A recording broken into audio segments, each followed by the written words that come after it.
So I thought I'd show how I'm trying to fix the AC clutch that keeps blowing the fuse on, I think it's a 14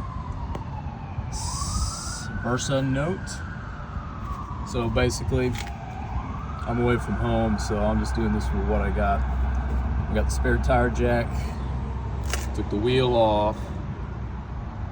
You're gonna go around, take all your little clips off to get your fender liner out. And basically this is at such an angle that I know somebody's gonna call me an idiot, and I deserve it. But I had to drill a hole. There's just this stamped steel strut mount. And once you come in here, you can actually get a straight shot at this 10mm bolt. It's good to have a deep well. I use this little Makita 3/8 with a long extension. Get all the way in here, get this bolt out, and it barely got it out. You're gonna need a pair of pliers to hold this clutch so it doesn't spin while you're putting torque on it. If you got a 1/2 inch, it may just rip it off. But that's how I got that bolt out. And now we're gonna start on getting the belt off and everything else. So next, what you're gonna do, it's a healthy practice. I learned from another video. Start soaking this in penetrating oil, especially in that bolt hole. We'll see if that can make any momentum for what we're gonna do next. But right now, up here, looking from the bottom, you're gonna see your tensioner. I put a belt on this last year, and I had a problem with this nut. You're gonna take this nut loose first, but last year I remember I had a problem. Basically, when I put the ratchet on it to loosen it up, I could feel that it was wanting to walk off and strip. So I put a pry bar up in between here and here, just so when you're pulling down, it comes down from a torque angle. Perfect. So you'll get it off without stripping it. Okay, so this is kind of turning out to be another day of the races. Went to advance. The bolt I was talking about, that one right there, you can see it kind of started, it wanted to strip out. I don't want to risk it. I was using 12-point sockets. I would use a 6-point on this, just given the nature of how you have to take it off. So I went back to Harbor Freight, got a 6-point for a little 1/4 inch ratchet here. And what I did is I put it up there on the tensioner. I applied pressure from the back like I was talking about, so it doesn't want to angle off that bolt. And then I was able to loosen that up. Then once you loosen that up, you actually, I came around to the top. Can't find my ratchet. Oh, it's already still down there. I'm a wonderful mechanic. So basically there's gonna be a bolt sticking through there. You get a 1/4 inch ratchet down here on it. It's pretty easy to get. These are both 13mm bolts for this tensioner. And then you're able to loosen it and take your belt off. So basically what I just did here is, I don't know if I took a video of it.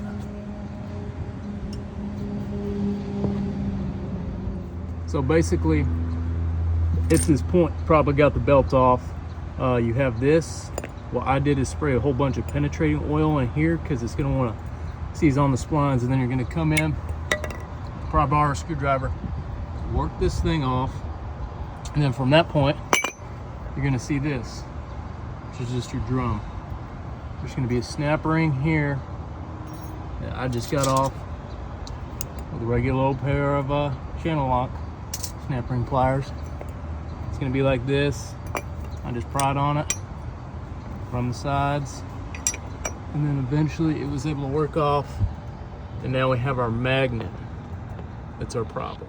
All right, ladies and germs, so I just won the battle that cost me about maybe 2 hours. There's this big snap ring that sits in your actual magnet. Man, that thing was seated in there. I used a lot of PB Blaster. What came down to it is these pliers just ain't gonna cut it. You can see you can't even get in there. I actually went and got a good screwdriver. I lubricated this, worked it back and forth to the point that it was situated like this where I could grab it, and I actually had to go back to Harbor Freight again, and I got their 7-piece icon set that has the 45s, and they did not snap off. They got this off pretty cleanly. So now I believe we can just remove our magneto. Okay, so here you got your new magneto, or whatever you want to call it. It's got a pin that goes in the mounts and the bracket. I just got the new one plugged in. The old guy, when they put a compressor on here, they actually super glued this thing. So it makes me feel better about myself when the last time I did this for 2 hours and tried to get this off, it wouldn't come off. Reinstall the snap ring with the new magneto in place. For this, I just walked it on just a little bit at a time, and then the last little bit to get that snap ring groove exposed, I just gave it a little with a hammer. I'm gonna clean up any burrs I put in with a hammer. I know I'm not doing this right, but hopefully it helps somebody. So, plot twist, tried putting the new clutch plate on, and I'm trying to maybe see if I can show you. It's longer for